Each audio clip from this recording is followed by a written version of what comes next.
Hello everyone. Welcome to our fourth lecture.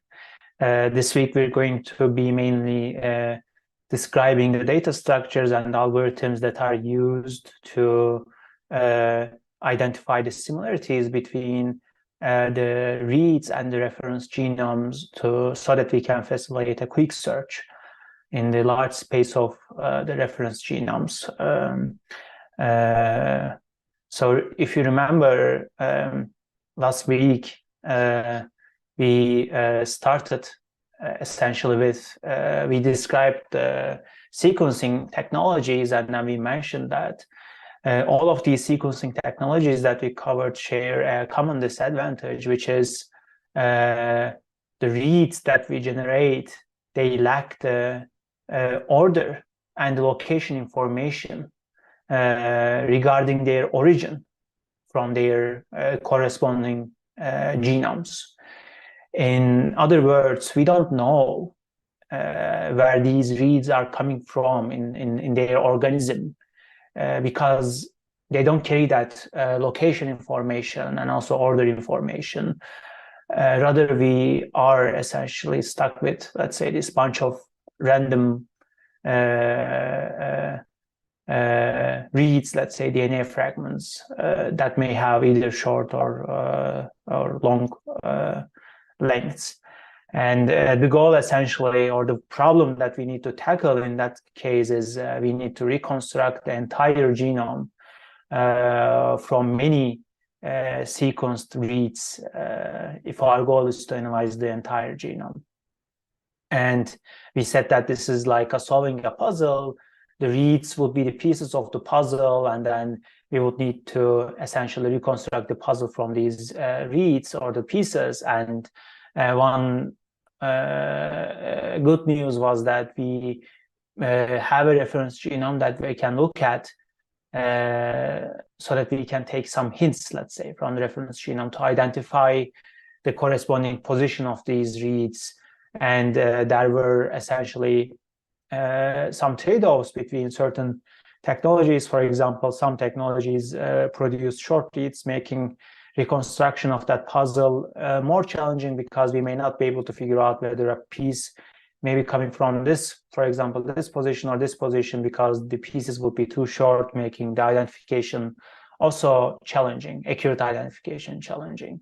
For long reads, it's a bit easier, but then long reads are essentially a bit more erroneous. So this is around now 5% to 1% rather than 15%. And essentially this figure was showing the trade-off between the short reads and the long reads, depending on their lengths and then their accuracy. And this essentially is the pipeline that we are interested in solving, in covering throughout our lectures. And we already covered the sequencing part, and we said we would be focusing on this other step in the genome analysis, which is the read mapping step, that tries to solve that puzzle. So the read mapping, again, in a general term, the goal is to solve, let's say, life's puzzle from sequencing output. So we're not really solving the real puzzle from pictures, but in a sense, we're trying to solve the life's puzzle, which is DNA or RNA, let's say. And there are essentially several ways to, two main ways to perform read mapping, but the most common way is to map the reads to our reference genome. The reference genome is, let's say, a previously known and representative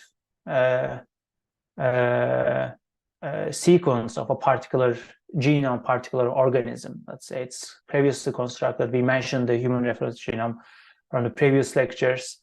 So we may assume that that particular reference genome exists regardless of how accurate it could be or how complete it could be, which we also discussed in the previous lectures. So to map the reads to a reference genome, so this is how a DNA fragment logically would look like, and this is how physically may look like. And the reads that we're generating are essentially some random fragments from that genome, from that DNA. And the goal is to essentially figure out where these reads belong to in their corresponding reference genome, right? So we first need to find their corresponding positions, their candidate regions in the reference genome, which in this case, for this read, this could be somewhere in this region.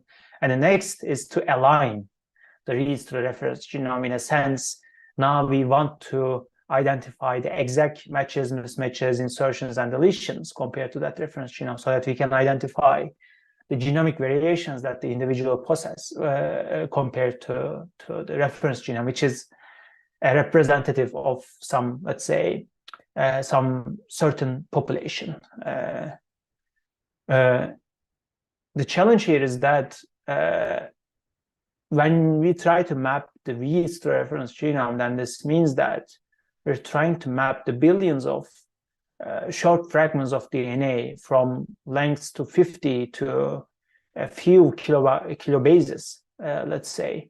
But there can be millions to billions of such reads that we need to map. So, and the human reference genome is also large if we are mapping the reads to a human. So this means that like there is essentially there needs to be some efficient search that makes it practical in this large space of the reference genomes, right? So this is essentially another way of doing read mapping. I mentioned two main ways in the previous slide. One way would be mapping the reads to a reference genome, and the second way would be mapping the reads without the reference genome, right? So we may not have a reference genome for every organism, but in that case, what are we going to do? So we can still do or generate,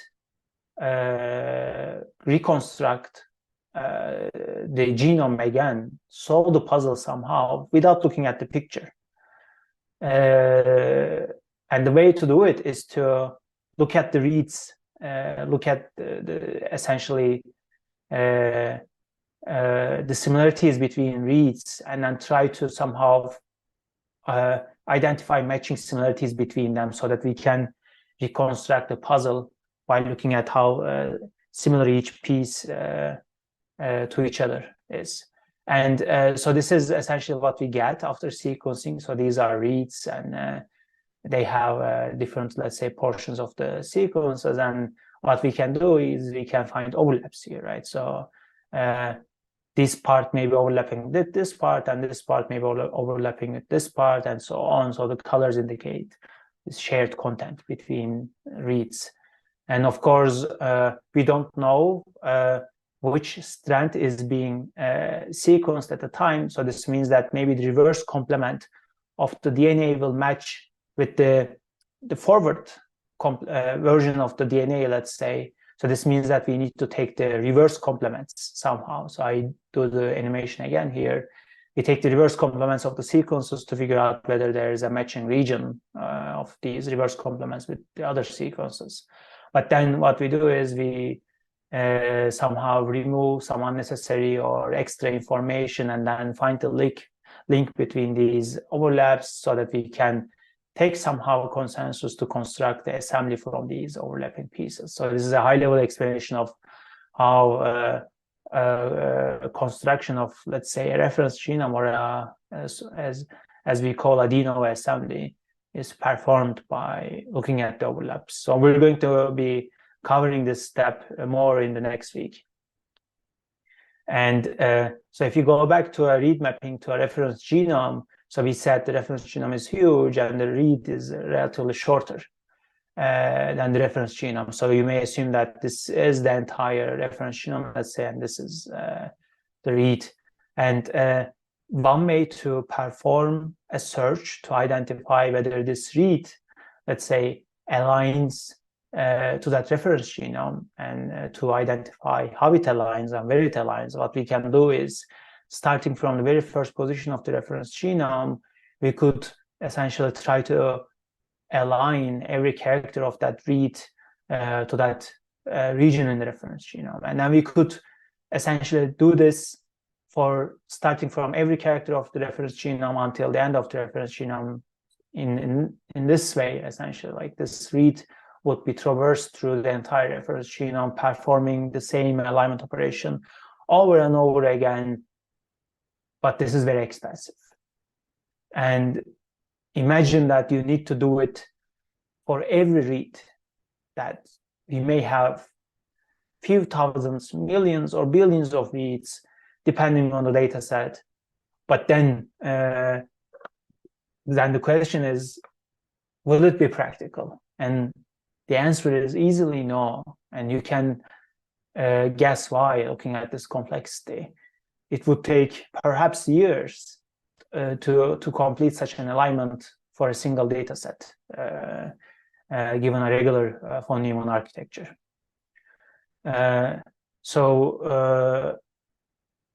Then there should be some ways, right, that makes this read mapping step practical and more efficient. And of course, the answer is yes, we're going to be covering these. And such an analysis is usually done in 3 steps. So we're going to be covering these steps, but before that, I also want to show how we sequence, how we store the sequence data to, let's say, common file formats to store the sequences. One format is called the FASTA format, is over here, and the other one is FASTQ. These are pretty similar to each other. In the FASTA format, we have two lines per each read. So a FASTA file may include many reads, right? And for every read, we have 2 lines. Or let's say 2, so it's not necessarily 2 lines, but let's say we have 2 layers for every read. So one layer is an identifier, is an identification layer or identifier line, let's say. And this identification gives a unique, is supposed to give a unique name for that read so that we can identify that read. For example, when we map this read to a reference genome, we want to basically look at this FASTA file again and then see what was the sequence, right? Maybe the alignment information will just include this ID information. It will say this ID maps to a reference genome at this position, but optionally, it may not include the exact sequence information, and you may want to go back and see what sort of sequence it was. So in order to essentially extract the sequence information accurately, we need to have an ID to go and look at. Excuse me. And in the second layer, so I said incorrectly, sorry.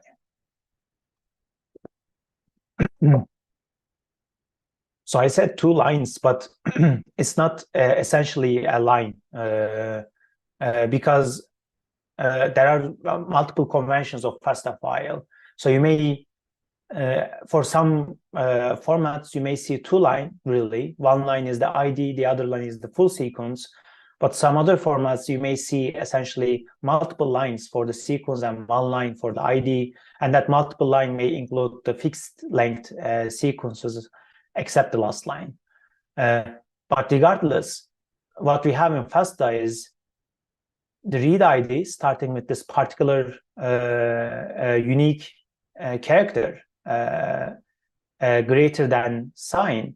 And then until you see the next read ID, or maybe until you reach the end of the file, whatever you have in between will be the read that corresponds to that read ID. So I hope this was clear. And the FASTQ is basically very similar to FASTA. Additionally, it includes some quality information per base. Here, these are encoded with the ASCII format, and then each number, let's say that each character is corresponding to shows the quality of that particular character. So E, although I don't remember on top of my head what was the exact value for E, but essentially by looking at this, the corresponding values of these ASCII characters, you can essentially see how accurate this base is. And these quality scores are usually assigned by the base callers. These base callers translate the raw data to the bases to indicate whether this base is likely to be to a sequencing error or it is an accurate, let's say, a base. So this is providing some additional information about the accuracy of each base, these FASTQ files. And that's why we have Q here is a quality. So then I guess we can start covering how we can perform this quick or practical read mapping in 3 steps. So what we really want to do is that we don't want to check every character in the FASTA file and every character in the reference genome. Rather, somehow maybe take some subsequences, maybe even sample subsequences in the sequence file, maybe in FASTA or FASTQ.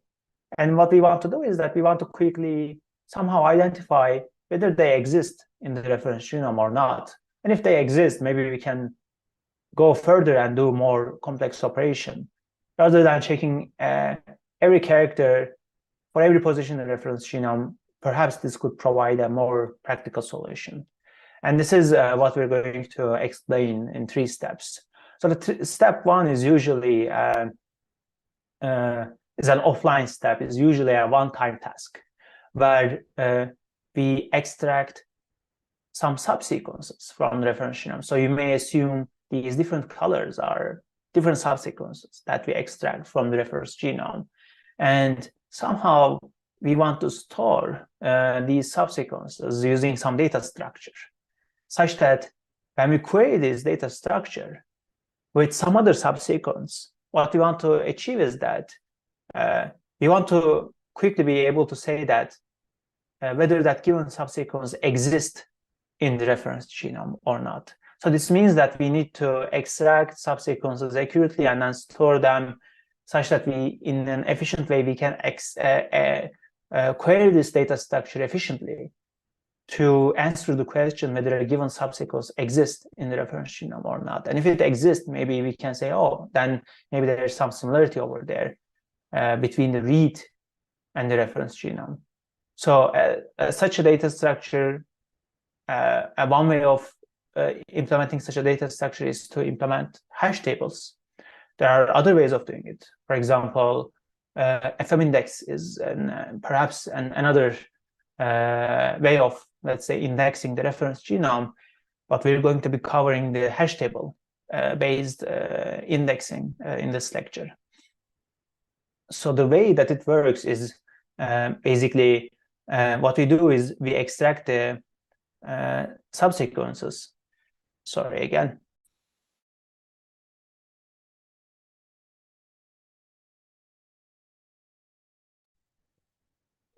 So we extract the subsequences from the reference genome. So assume that the green is a certain subsequence.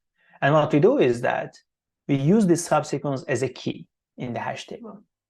So there are multiple ways of converting this subsequence to a key.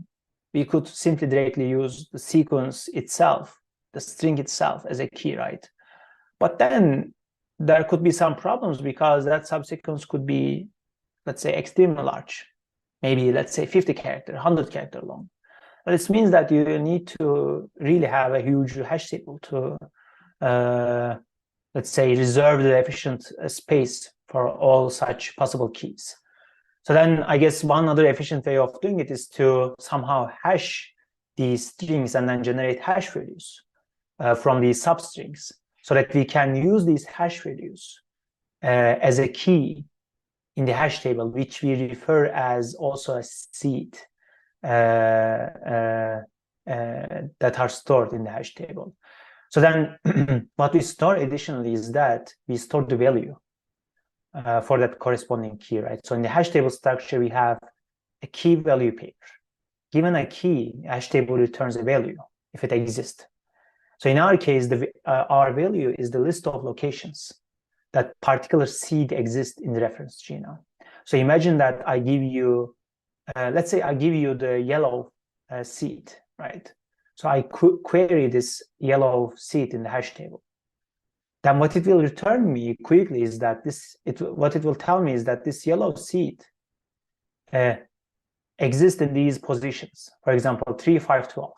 So when I look at these positions, maybe I'll see directly the yellow, right? So here the third positions somehow, and the fifth position somehow. So this is somehow a quick way of identifying whether a subsequence exists in the reference genome and where they exist, if so, right?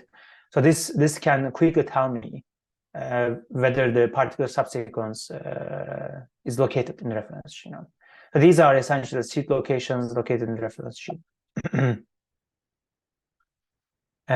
So these seeds are usually generated from, as I said, subsequences, which we refer to them as k-mers usually. So that k-mer literally means a string of length k, right? K is corresponding to the length of the subsequence.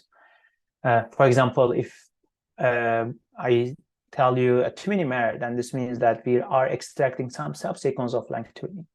And of course, depending on, I guess, the courses that you've taken previously, or the applications or the projects that you work on previously, you may have heard of this k-mer in different terminologies, maybe an n-gram or q-gram. So these are all referring to the same thing, essentially. But then the question is, which seeds or k-mers we need to store in the hash table, right? Because depending on which seeds that we're storing, this significantly affects the accuracy and the space requirements of the hash table. And there are essentially different strategies to select and store the k-mers. So one strategy is to extract all possible k-mers from a reference genome. So we call it extracting all overlapping k-mers. So they are overlapping because of the reasons that I'm going to explain next. So imagine that this is our reference genome. It starts with GCTA and then it goes on with some other sequences.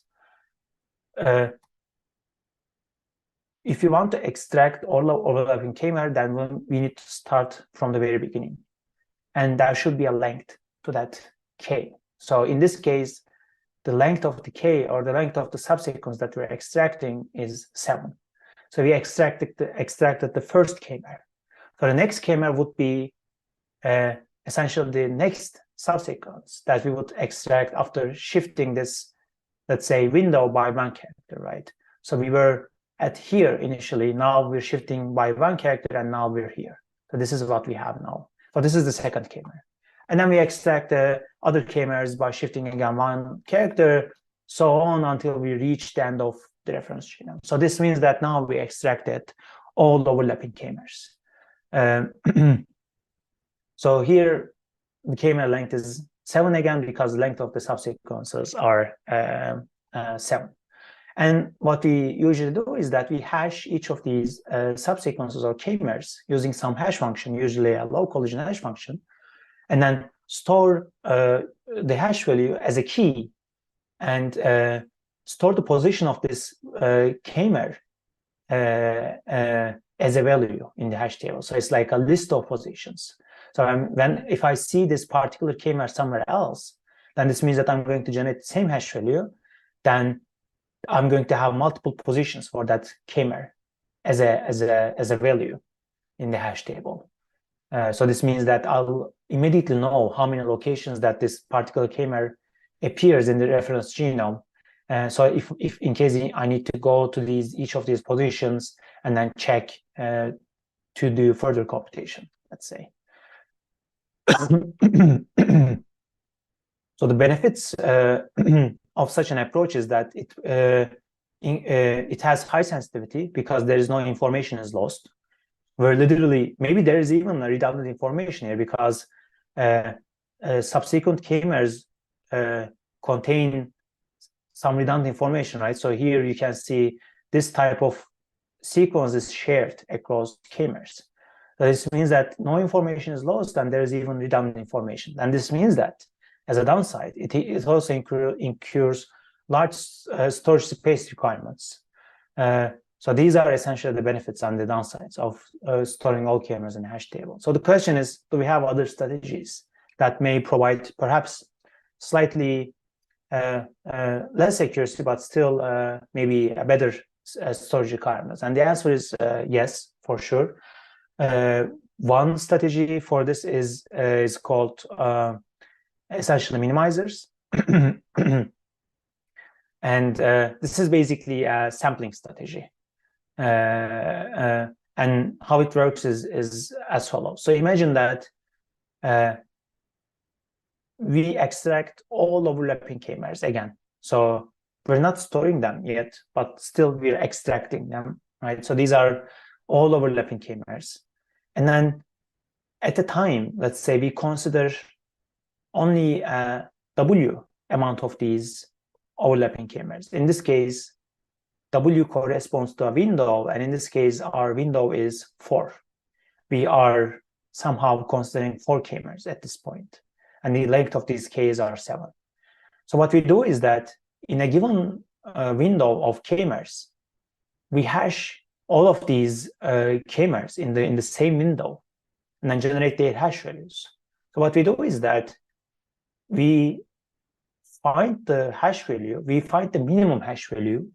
In this case, maybe this one provides the minimum hash value, and then store only this one in the hash table. Rather than storing all of these, we store the one that provides the minimum hash value, essentially, in the hash table. So doing this, we avoid somehow storing all of these in the hash table, and rather we store only the minimum hash value. So this means that we sampled almost 1:4 ratio, let's say. So this means that then our sampling strategy, will it make the mechanism less accurate? So so the answer is somehow yes and no. First, let's mention the benefit of this approach. As we said, there's a reduced storage requirement due to some clever sampling, right? But the downside is we have a reduced sensitivity, of course, compared to extracting all k-mers, because definitely we're losing some information. But the question is, how much of information are we losing? So if you're interested in this, there's a paper that describes the theoretical, let's say, proof behind these minimizers from 2002. Unfortunately, I don't have the link here. But I guess if you search for the minimizers and 2002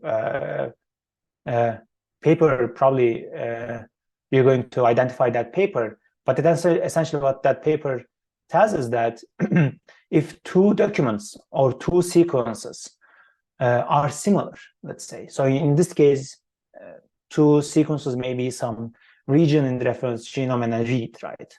Assuming that this region and the read are similar to each other.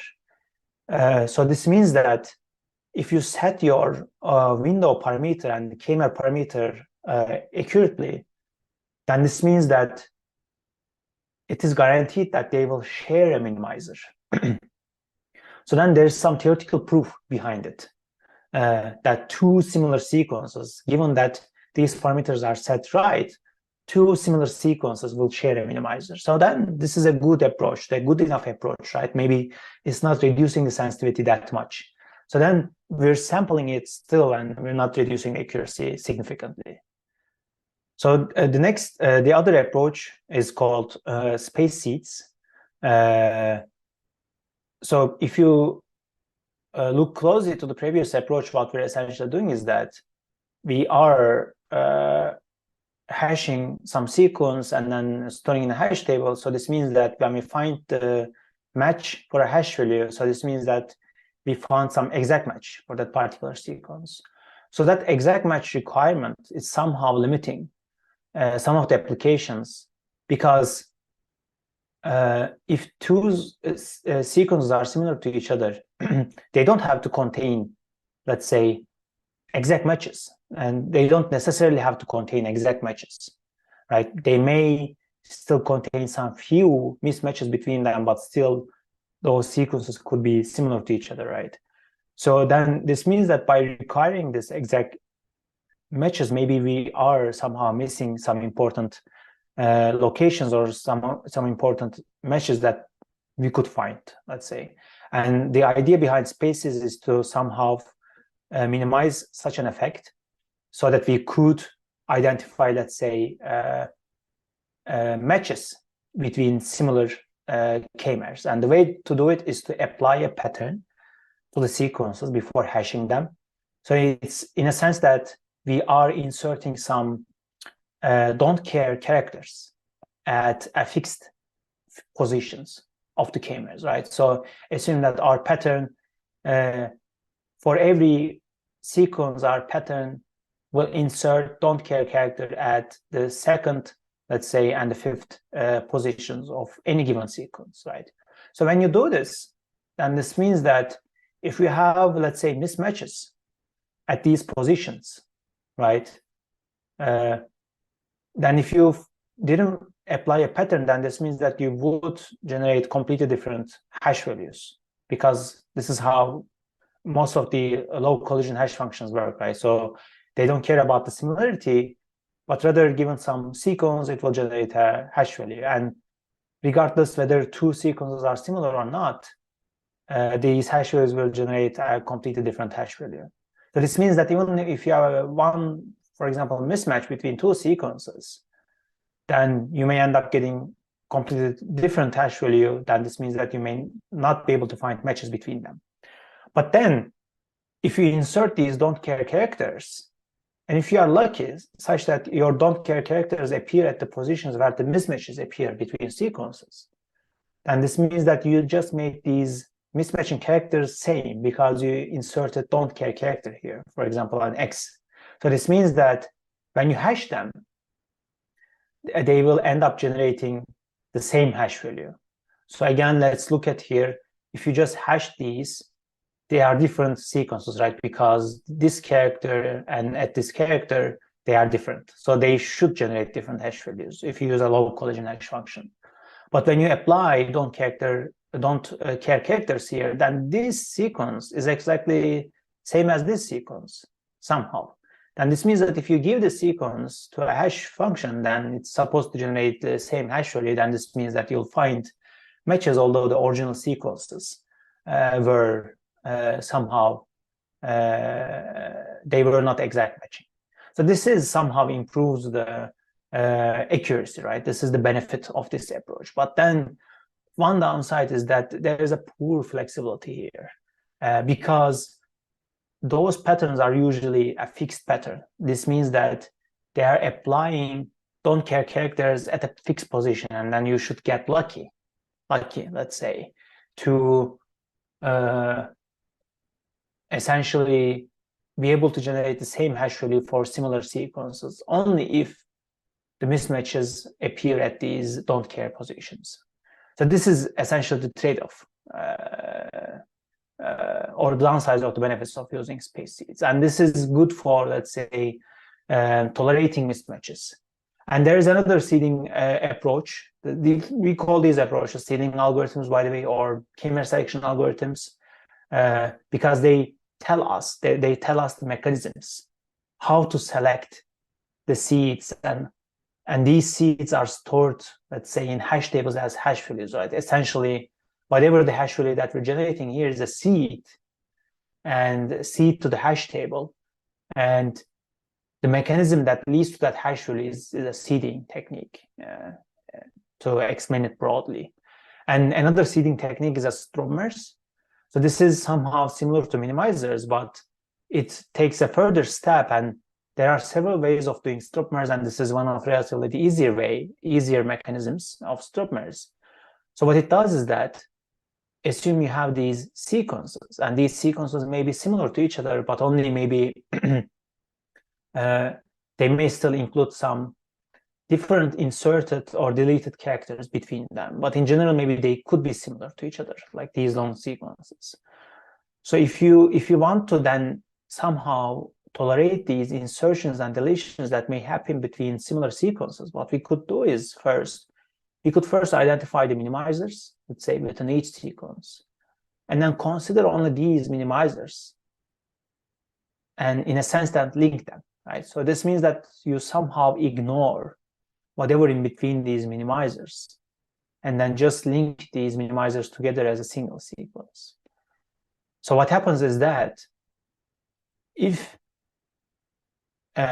two sequences, let's say, share a series of minimizers, then they should end up generating exactly the same Strobmer sequence, right? So we call these Strobmer sequences or Strobmer seeds, because if they share the same series of minimizers, if you link them, then they'll end up generating exactly the same sequence. So this means that when you hash these, then they are also supposed to generate the same hash value.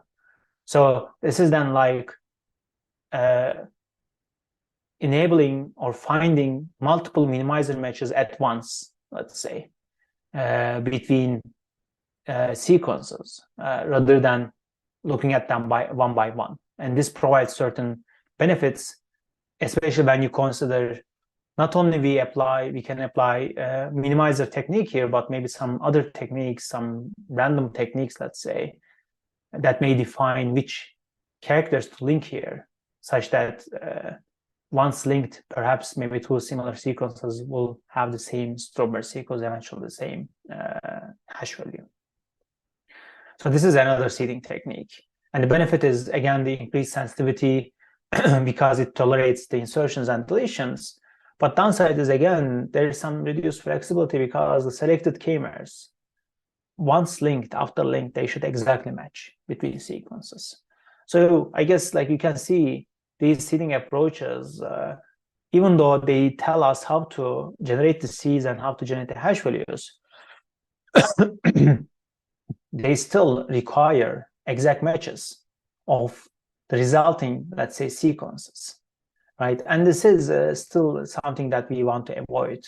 We still want to, even though we generate the seed sequence, and these seed sequence may be, let's say, may not be exactly matching with some other seed sequence, but maybe it includes only one mismatch or two mismatches. If you look at here, for example, these two Strobmers are now exactly matching, but they may not be exactly matching, for example, if there was a single character change here, right? But then the question is, does this mean that these two corresponding sequences are too dissimilar to each other? In most cases, the answer should be no, because if there is a single mismatch, they are potentially still similar to each other. But since essentially how we're using these hash values, because we're using low collision hash functions, even though there's a single mismatch over here, the resulting hash value will be significantly different. So the question is, how can we avoid this? So there is another seeding technique that is referred as fuzzy seeding, fuzzy seed matching. And the goal is to essentially tackle that problem. So we identify this fuzzy seeding mechanism as like, it can enable certain things. For example, it can enable assigning the same hash value to highly similar seeds. So remember the space seed, right? So these are, although we applied some pattern here, these two sequences are not exactly matching, right? Because here there's still a mismatch. So then this means that you were just unlucky selecting this particular pattern. So if you had selected this pattern, maybe you would end up generating the same hash value. But then the question is, maybe here there's also some other mismatching characters and so on. So this is a never-ending question. So then this should be whatever the sequence we have, whatever the sequence we generate after applying the seeding mechanism, if that resulting sequence is highly similar to each other still, regardless it is exactly matching or not, a fuzzy seeding technique should enable generating the same hash value so that we can find matches with a single hash value lookup, matches of these highly similar seeds, right? By looking at the hash table. And still, if two seeds are highly dissimilar to each other, such a fuzzy seeding technique should still generate different hash values. They are too different than each other, right? So that we don't find matches between highly dissimilar seeds. And of course, such a single hash value lookup can be high performed because we are still using hash values to query the hash table. So this is like a single query to the hash table, and also the space efficiency because we're storing the hash values in a compact hash table and so on. So then this means that if you are using low collision hash functions, then this means that you need to find exact matching seeds. And this means that maybe you're missing some useful and novel seed matches by doing so. And for such a fuzzy seeding technique does not necessarily use low collision hash functions, but maybe uses some clever techniques to be able to generate the same hash value for highly similar seeds. And so that it also enables rethinking the other parameters related to read mapping, etc. Further. And this is what we do in this paper. This is a blend that was published early this year. This is a mechanism that can enable generating the same hash value for highly similar seeds. And if you're interested, you can take a look at this paper to learn more about it and how we do it, how we enable fuzzy seed matching. But essentially, depending on the mechanism, the seeding mechanism that we're applying, this is essentially defining the content of the hash table, or let's say the index that we are building. And it is also defining how quickly the indexing technique and also the seeding techniques are defining how quickly we're building that index table and how large it is, etc. Right? So then there are different indexing techniques. They have different trade-offs in terms of their, let's say, seeding time, meaning how long it takes to query that index to identify the seed matches, right, and how large the index is, etc. So I'm not going to go into too much detail, but you can essentially check this paper to learn more about it. So this is the first step.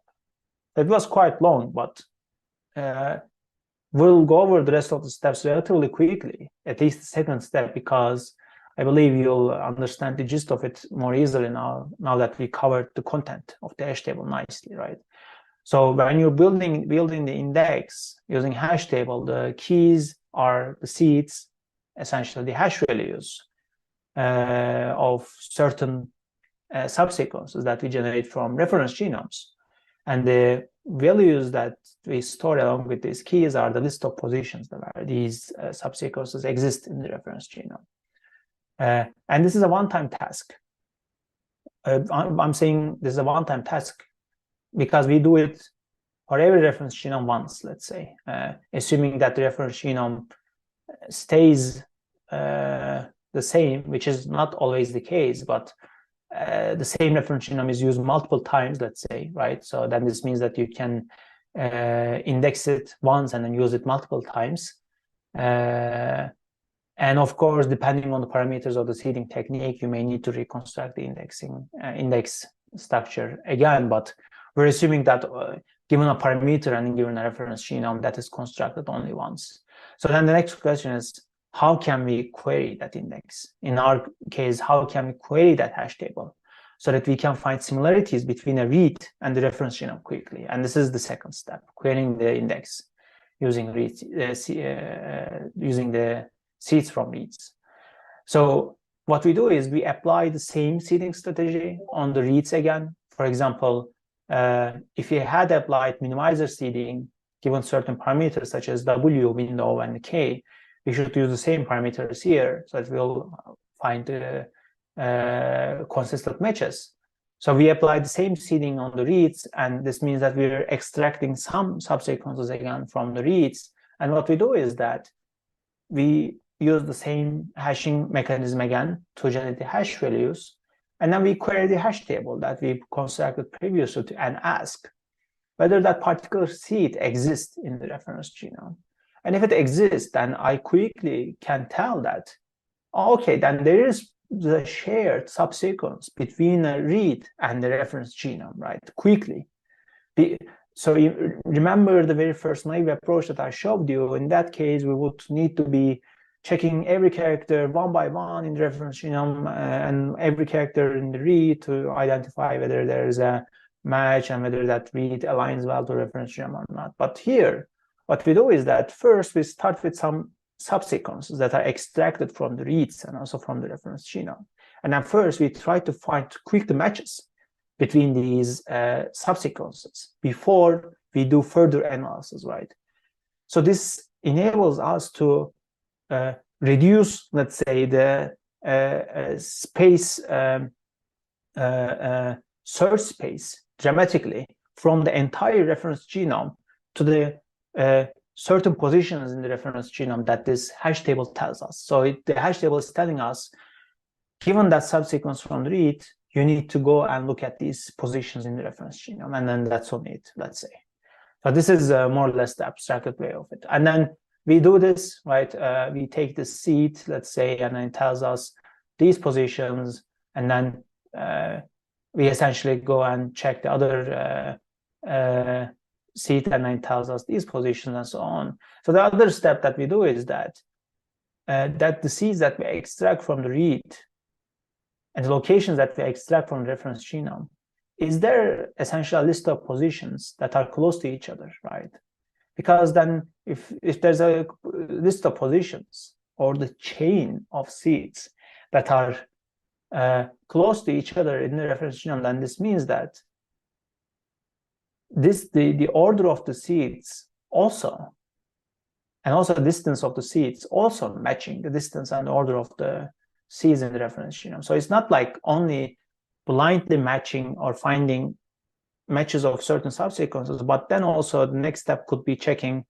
Now you have, let's say, multiple matches of seeds, right, between the read and the reference genome using different seeds. Is there essentially a chain of seeds, or chain of different seeds that appear closely, both in the reference genome and the read, with a similar order that they appear in the read and the reference genome? And we call this a chaining technique. That's also a dynamic programming technique that I'm not going to explain here, but chaining algorithm can give you this so that you can somehow filter out some of the seed positions quickly and then focus on some other ones that are essentially close to each other. Or there are some other filtering techniques that quickly filters out some unlikely positions. Because it's important to do so, because if we still apply aligning the algorithm for every position that we get from the reference genome, still it may be too costly. Maybe there are some obvious positions that we can quickly eliminate before doing the alignment, so that again, it won't be a costly search algorithm. So there are some heuristic and optimizations over here, as you can see. So essentially, querying the hash table with hash values of seeds, it enables us quickly finding a list of possible making locations. But this was the second step. And the third step, so assume that now we have some, let's say, regions that we identified as similar between the reference genome and the read, thanks to, let's say, some chains of seed matches, let's say, right?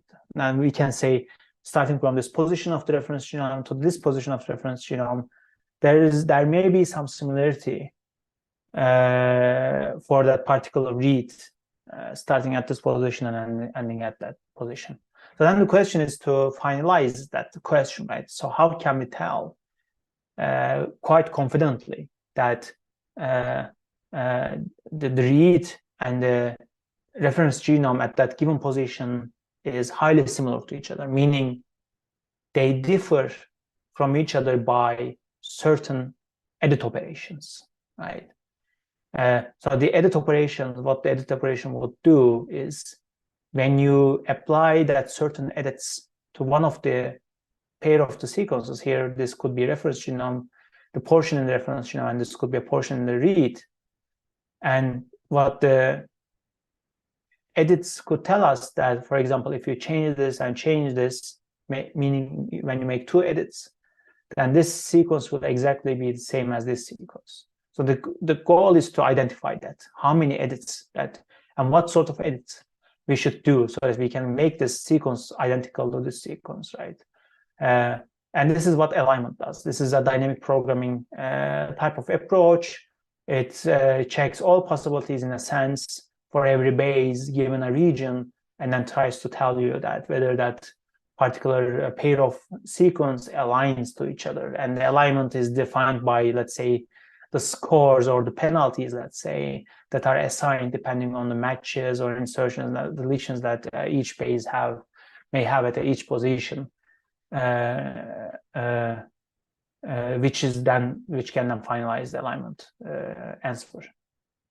So I quickly mentioned the edit distance or the edits that we may have between a pair of sequences. And edit distance is basically the minimum number of edits, let's say, for example, insertions, deletions, or substitutions, needed to make the, let's say, one sequence exactly the same as the other sequence. And in that case, our sequences are reads and the reference segment.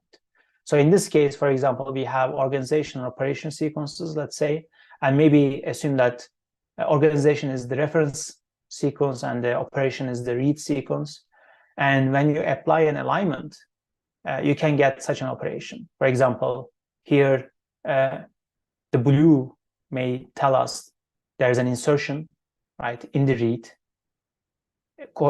compared to the reference genome. Here, the yellow are the matching positions.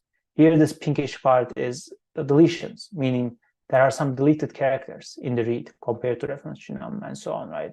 So all of these operations, when you count them, you're going to count 7 edits, let's say.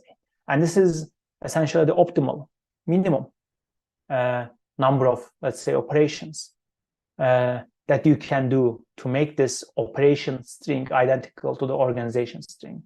And there is, as you can see, there is no one answer. There could be multiple answers to do so. But what we're interested in mainly also, what is the minimum number of operations? And given that minimum number of operations, can we tell that these strings align to each other? Of course, these are all set by these scores that fill up the dynamic programming table that I mentioned in the previous sample. And this is another example, again, that tells us these two strings align to each other given operations. So since alignment algorithm is very costly because it requires filling up this dynamic programming table for every segment, every pair of sequences where one sequence is coming from a certain region in the reference genome and this other one is coming from a certain region in the read. And these regions are defined by, let's say, seed matches and other optimizations that we apply next.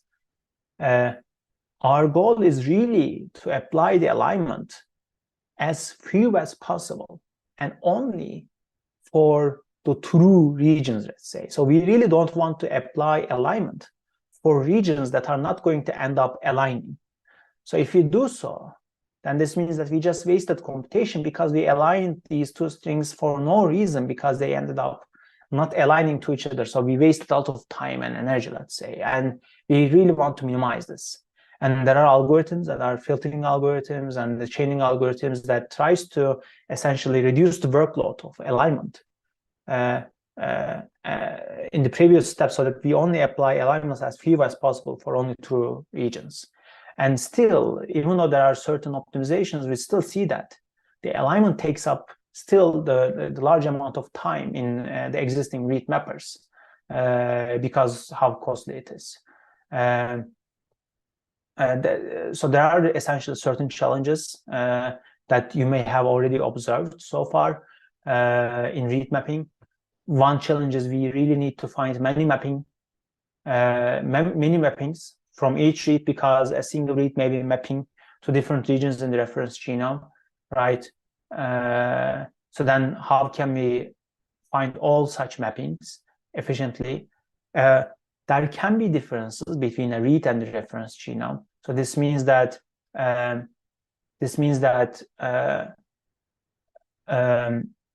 we don't really want to basically rely on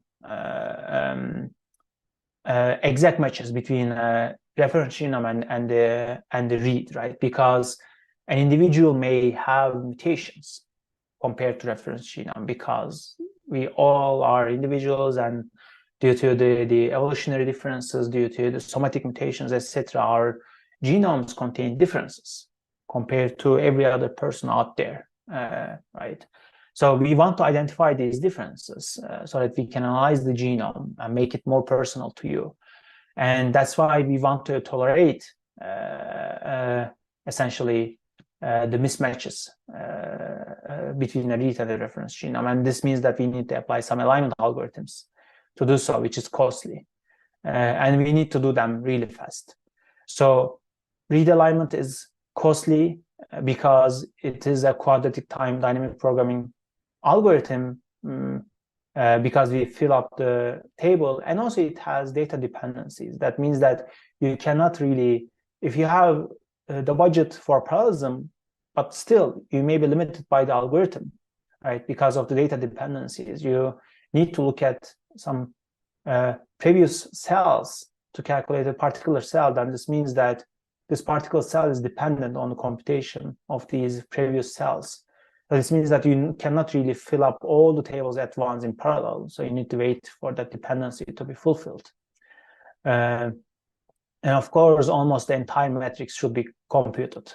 There are some optimizations, such as the banded approach, that may avoid computing the entire matrix, but in most cases, we're still filling up some large space of the entire matrix still, which is requiring still a large amount of space and computational complexity. And if you're interested in learning more about, let's say, why this is very costly to do so, you can check this paper that provides mathematical proof to it. Also, we have another paper that describes all these steps that I mentioned you and how they evolved over the last 30 years in this survey paper. So if you're interested in, you can check this one as well. And this is a paper that includes the steps from sequencing all the way to variant calling. So if you wanna basically learn more, you can check this paper as well.